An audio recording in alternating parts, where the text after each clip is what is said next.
What it do, y'all? This your man King Eric, the media assassin, coming at y'all with another video. Be sure to subscribe, hit the like button for me. So the Breakfast Club has officially wrapped it up. According to Angela Yee's tweet, saying the Breakfast Club as you know it is officially over. Now it could mean a couple things. It could mean either that it's really over, or they are for the most part trying to get a new deal, and until then it's going to be on a hiatus. But there's a lot of parameters to why the Breakfast Club, first of all, lasted long as it did.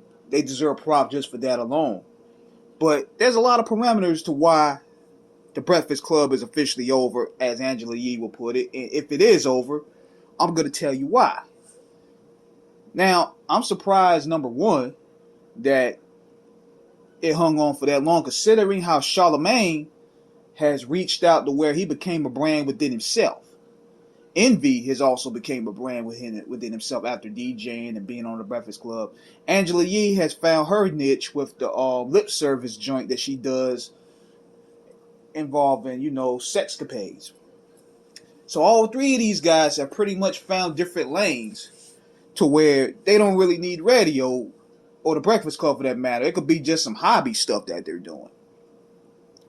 Now, there's two things to me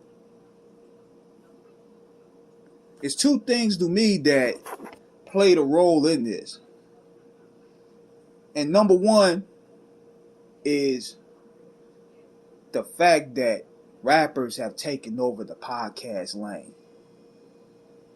Rappers have came and became their own media to where now they're getting all the interviews, they're getting all the guests, they're getting all the edgy content, they're getting all sorts of revenue.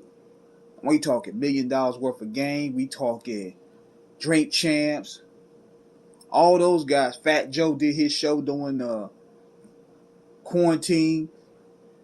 Everybody, all these rappers now are now jumping into the media lane.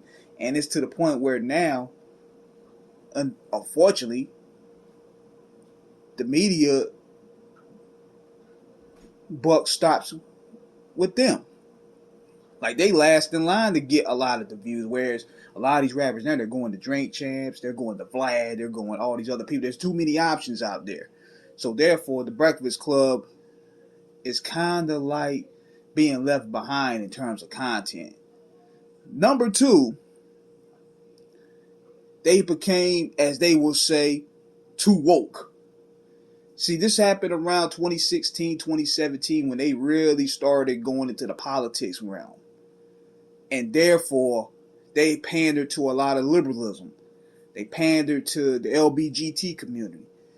It went too far left. Then you start seeing the Democrat Party basically having the Breakfast Club as the clutch, under the clutch pearl, so to speak. And it became too political. And plus, when things become too political, you're taking the edge away from the show, because you notice Charlemagne, he won't ask the hard nosed questions like he did when Joe Biden was up there, or when Hillary Clinton was up there, or when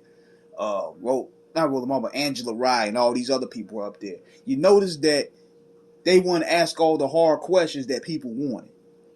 So it became a situation where it became too far left. The Democrat Party, it became another media outlet for the Democrat Party in a way.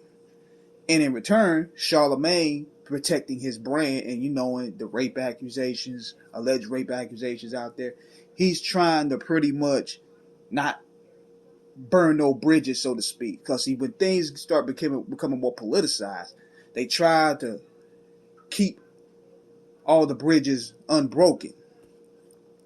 So out goes the edgy content that he used to do. And now we're in a situation where he can't be edgy no more. It's kind of like how Howard Stern is now. Like, when you have a lot of these people that write the checks, control the political platforms, they got to follow suit. So down goes the edgy TV, down goes the hard-hitting questions. You just got to play the game for the bag, which is what happened with the Breakfast Club. when it becomes too industry and when it becomes too political, that's where the show lost interest. That's in my opinion. And plus, you got rappers now. They create their own platforms. Like they could go to Matt Hoffa. They could go to $1 Million Worth of Game. They could go to Drink Champs. They can go to all these other platforms. They go to Fat Joe's platform and get millions of views like that. So there's really no use for the Breakfast Club anymore. So that's exactly what happened. And you know, they had a great run. They deserve the credit for it. But they can move on and do different things. So let me know what you guys think. What caused the Breakfast Club to officially close its doors? Let me know, holla.